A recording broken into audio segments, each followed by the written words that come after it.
G'day, Geoff Lewis here from Seriously Series. Today what we're going to look at is how to make scones, or scones, lemonade scones to be in fact, on an open campfire. And this is one little luxury that I like to do when I'm out in the bush. So, should be an interesting video as always, so stay tuned.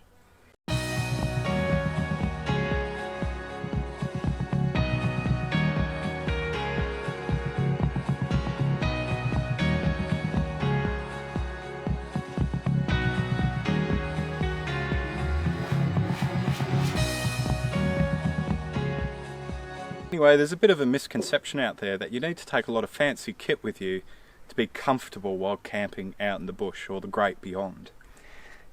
It's really not the case. You don't need much.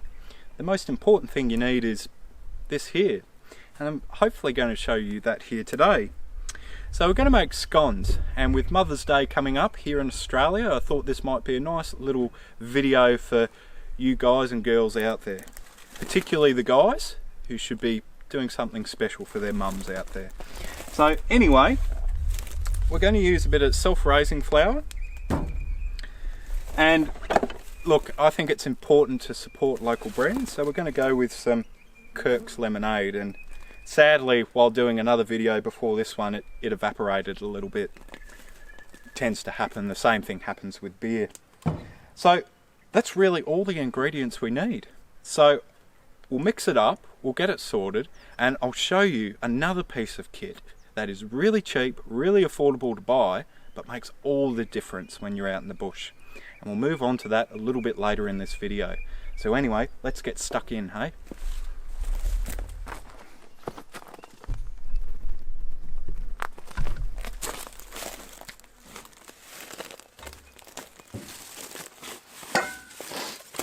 Okay, now one of the great things about owning a series Land Rover is you always have a table and a chopping board no matter where you go. I just love it. So anyway, what we're going to do is we're going to have 3 to 4 cups, depending on how big a batch you want, of self-raising flour. And I'll just get the cup. And taking a mixing bowl with you while camping is really handy. I actually use this for washing up and many other applications. So we'll put one in, hopefully I don't stuff this up like last time. That happens, but you just have another crack at it. Yep. 2, 3, and we'll go for 4. There we are. Okay, now make sure you buy good quality flour too, because it makes all the difference. You don't tend to get a nice rise out of the cheap flour. And the other thing is too, just treat yourself. Treat yourself. So we're now going to put 250 mils, and I'll convert that to ounces for those of you working in that form of measurement. And we're going to put that straight in to the flour here. Now what we want to do is create a nice little well here in the midst of the flour, like so. Flies are a bit friendly here today, but you know, you just make do. And so we'll go about halfway. Now I'm a bloke, so I'm not meant to follow instructions, but you can make this up as you go, but if you follow the instructions then you don't tend to stuff it up, do you? No, you don't. So that's a little bit of advice there. You can take it or you can leave it, so up to you. Okay, so we can see that that's not going quite right, is it? No, it's getting a little bit chunky, so we'll put a little bit more lemonade in. There we are, that should be a nice liberal portion. Okay, now one of the reasons why I like lemonade scones is you get that nice little lemon zest in the actual scone itself, which, you know, makes it a little bit less plain. And the other thing is too, it actually helps to sort of keep it a little bit aerated also. If you've got, you know, a nice bubbly brew like we have here with Kirk's. So okay, that's a little bit dry. We'll put just a little bit more in. There we are. Let's see how this conjures up. Oh, that's better. That's much better. Right, so we've got a nice dough there, and one of the other top tips I'll tell you is make sure that you've got a good decent wooden spoon. In another cooking video, if you haven't already watched it, I actually end up snapping one of these, so make sure it's of a solid construction. Okay, so now what we need to do is we need to knead the dough. So I'll just get the chopping board prepped and we'll get into some kneading. Okay, so I've got my chopping board here, one that I prepared earlier. And look, it is a little bit grubby, but you know what doesn't kill you makes you stronger, hey? So we're going to put a little bit of flour on here, because if you don't put flour down, what happens? It sticks to it, and we don't want that happening, do we? Now you can use fancy baking paper and all the rest, but that's another thing you have to take, and it's another thing you forget. So that's why I don't take it with me, because I forget it. So I'll put a little bit down here, like so. Nice liberal portion as always. And the great thing is about having a chopping board of this nature is when I drive away, all the flour goes away too. It's self-cleaning. It's awesome. Anyway, so we'll just smooth that out like so. Make sure that you've got a little bit on your hands. Get this dough out, like so. And then we just want to knead it. Just put a little bit there.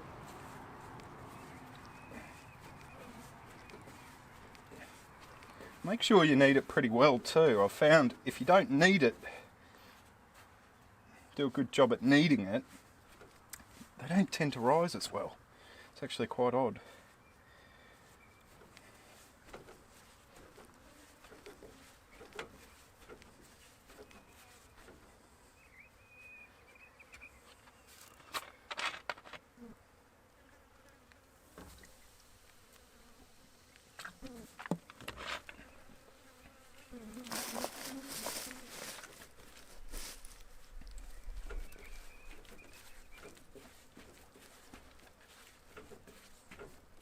Okay, so now that we've got that in a nice round sort of, well, roundish kind of dough, what we need to do is we need to flatten it out now. Now you can use a fancy rolling pin and all the rest, but I tend to find if you just use your fingers, you know, we're out in the bush, we're not meant to be doing it at restaurant grade quality. Get it so it's about 1 inch, so about yay thick, just over the area. Then what you need to do, let's get those flies out of there, is you need to cut out the actual scones themselves. So how do you do that? You've got to take a biscuit cutter with you. No you don't, because you'll forget that. All I do is I use a glass, or you can use your little tin cup or whatever you got. You can even cut a can open of something and use that. And then all you do,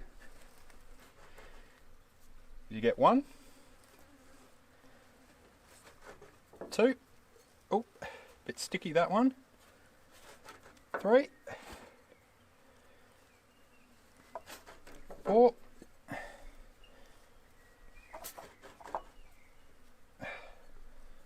5 there, and look, we might be able to nab a 6th one just there. So there you go, you've got half a dozen scones. Now you can do extras too. If you've got a few mates coming that you didn't think were going to come along, or you know, they tend to go really quickly, these, because people do enjoy them. Just put the dough back together and keep on going. So there we are. So you'll get about a dozen out of this.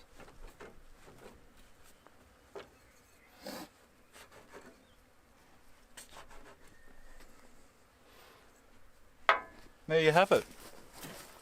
That's simple. All those scones there, ready to go. So what do we do now? Well, I'll go and show you that other bit of kit that I was telling you about earlier on. Really, really awesome bit of kit. Changed my life, it did. Anyway, we'll head over to the fire. Okay, this was the bit of kit that I was talking about. It's a camp oven or a Dutch oven, depending on what school you went to. And these are absolutely fantastic. You can spend a lot of money on them, but even the cheaper ones aren't too bad. They'll get you out of trouble. And really, if you've got one of these, you can cook everything that you cook at home out in the bush. Now the cast iron ones do weigh a little bit. You can get spun steel, which are a Benduli camp oven. There's heaps out there. But for what we're doing today, this is absolutely spot on. So I'll put some coals on it, I'll get the scones in there, and I'll show you what we need to do next. So you've got the camp oven in here. Now we don't want the scones to actually stick to the bottom of this, so how are we going to fix that? Well, you can use flour, but flour gets a bit messy, so I like to use a good, once again, very liberal portion of butter. Because butter is good. Just get our scones. We make sure that they're evenly spaced. We don't want to put them too close together, because what will happen is they'll end up growing in or expanding into one another, and you'll end up with a loaf of scones.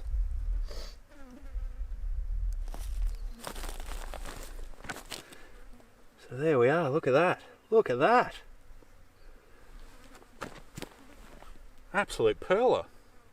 Right, now what we want to do is we want to get the coals right to actually put on the camp oven itself, and I'll show you a trick how to get them spot on. Rightio, so when it actually comes to getting your camp oven ready, you want to make sure that you warm it up first.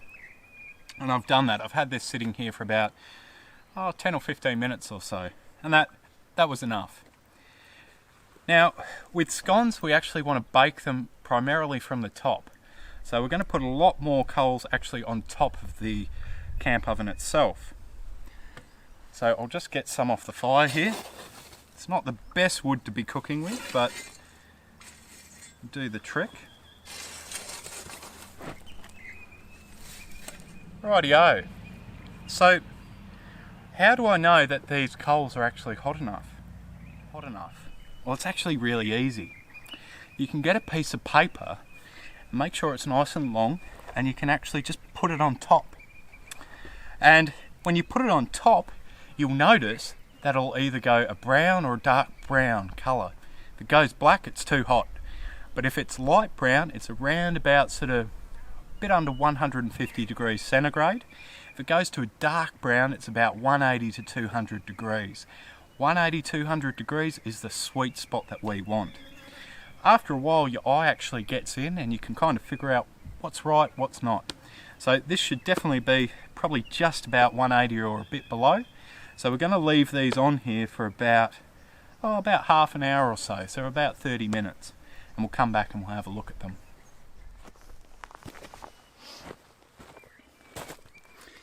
As always, I forgot my handy thingamajig for the camp oven. Anyway. Oh, look at that. I think we've lucked out again. Now, one of the things, oh, look at that, perfect. Just break one of those open. That is just perfect. But there's one way to make these even better, and I'll show you that now.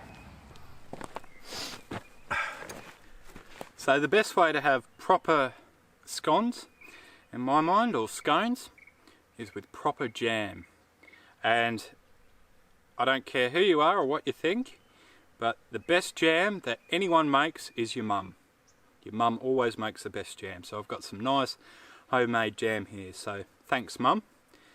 I think it's strawberry jam, but turns out it's raspberry, so that doesn't matter anyway. It's just nice. So get that.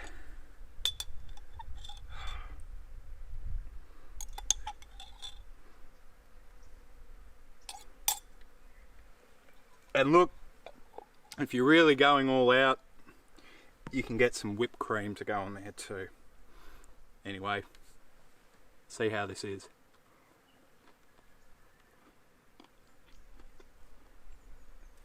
Restaurant grade. It has to be restaurant grade. That's great. The lemonade gives it a little sort of lemon zest to it, which I mentioned earlier.